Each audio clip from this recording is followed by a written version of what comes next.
So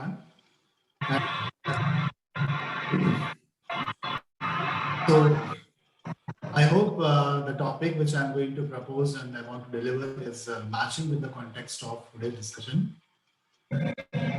Sector under major transformation and the reforms we are expecting with NEP 2020. Experience into the education sector for teaching, delivery, pedagogy, and the administration. So I would like to start with my disclaimer that the information I'm going to share with all participants is from the various resources which are available from the websites of MHRD, Government of India, and the various other resources which are available digitally. So let's go ahead and see that what kind of reforms the government has proposed. So this NEP 2020 is a kind of a buzzword, I would say. The people, those who are associated with the education sector directly or indirectly, the parents are looking for institutions for their ward, they might have heard about the reforms which government has proposed in under NEP 2020. So looking at the back history of various reforms proposed by the government in the last 40 or 30 years, this is all is the historical, I would say, the proposals are implemented by our government.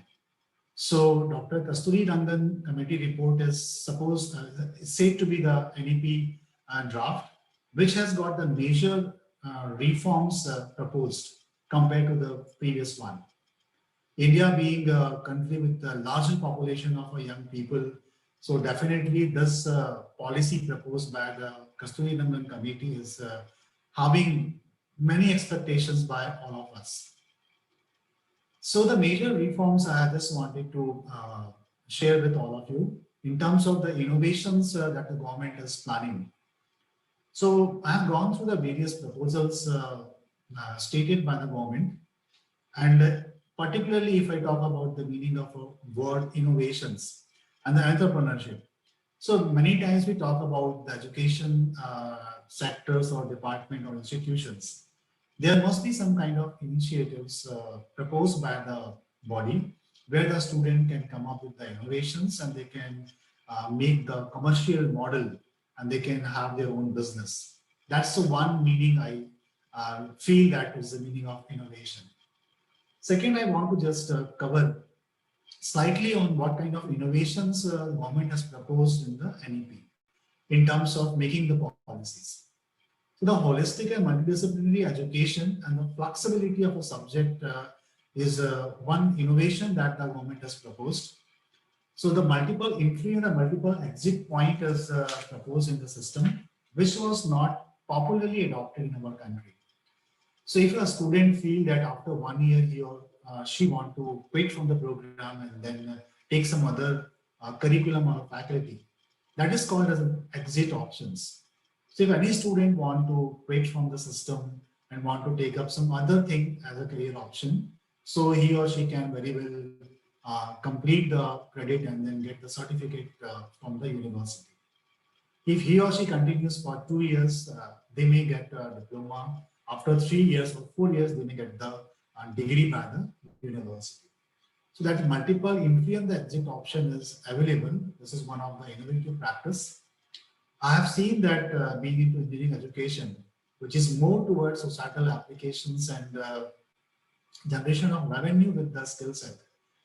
I have seen that at my institutions, at NMIMS or other institutions I saw, the students are there who want to start their own business and want to become entrepreneur. So after 1 year or 2 years, they feel that the branch they have opted, the subject is not of much interest and they want to go for some kind of innovative setup. So multiple exit by the NP is one of the options where the student has got a chance to, come up with the innovative ideas and then they can start their business. Second is the transfer of a credit. Like a student want to complete part of their curriculum and then has got some credit completed and would like to shift to other institution or other faculty. It is possible in the NIP. Third, which I feel is really good, a proposal by NEP 2020, it's the academic bank of credit. The meaning of this bank of credit is like we have some asset, we have some money with us and we deposit in the bank, that later on we can use it, that fund. Similarly, the student who want to pursue some degree from the university, and after say 1 year or 2 years, he or she want to take up some other assignment, want to go out of the opted faculty or a stream, then those credit will be there on account of a student.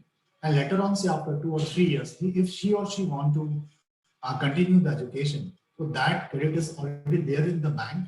After some particular time, he or she can continue with the same credit into his or her account.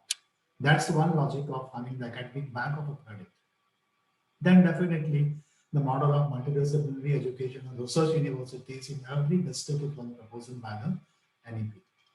And the government is also trying to increase the gross enrollment by 2035, must be by 50%. And then autonomous institutions of higher level is about to start. Then I would say that there are a few more major reforms like autonomy in terms of academics and administration and the financial. And then I would say the phasing out the affiliation system by in the 15 years. Currently in our country, we have a model of affiliating universities, affiliating colleges to the university, which is government is planning to, demolish. And now they want to have a complete autonomous system. You don't need to have any affiliation. You will be having autonomy. You can put your innovations. You can customize your program which will promote the career of a student. And then there is a single regulatory for the higher education, excluding the legal and the medical. For all the other streams, there will be a single, I would say, body for regulation. There will be nothing like AICT or Pharmacy Council of India or like the UGC. That's one more initiative which the government has taken. So what I feel is with a single benchmark, with a single, I would say the regulatory body, the students will be having a benefit and their system will be more user-friendly, more student-friendly for promotion of their, I would say, the opportunities and then their career.